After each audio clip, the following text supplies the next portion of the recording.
Annie രാജയ്ക്കും CPM-നും മറുപടിയുമായി PK Kunhalikutty. സ്വന്തം ഘടകകക്ഷിയുടെ പേരും കൊടിയും മാറ്റിച്ചു മുന്നണിയിലെടുത്തവരാണ് ഇപ്പോൾ UDF-ന് മുന്നണി മര്യാദ പഠിപ്പിക്കാൻ വരുന്നതെന്ന് കുഞ്ഞാലിക്കുട്ടി പറഞ്ഞു.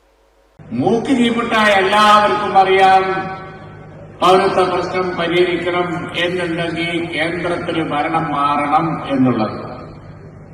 ഇവിടെ മുഖ്യമന്ത്രി പറയുന്നു, കേന്ദ്രത്തിൽ BJP-കാരെന്നെ ഭരിച്ചോട്ടെ, പൗരത്വം ഞങ്ങൾ നടപ്പിലാക്കൂല.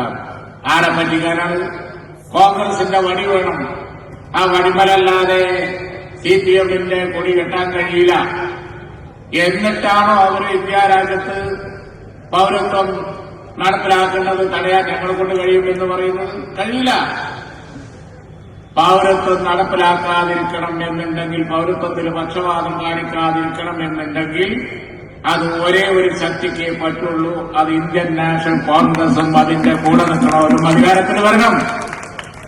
ആ കാര്യം പറഞ്ഞോല് പറയണം. പറഞ്ഞ ആളിന്നലെ കോഴിക്കോട് കടപ്പുറത്ത് പറഞ്ഞിട്ടുണ്ട്.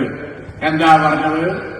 ഇന്ത്യൻ നാഷണൽ കോൺഗ്രസ് അധികാരത്തിൽ വന്നാൽ ഇന്ത്യ രാജ്യത്ത് ജാതിയുടെയും മതത്തിന്റെയും പേരിൽ പൗരത്വം നിഷേധിക്കുകയില്ല എന്നുള്ളത് ഇന്നലെ ഉച്ചയിത്തരം അവിടെ പ്രഖ്യാപിച്ചു.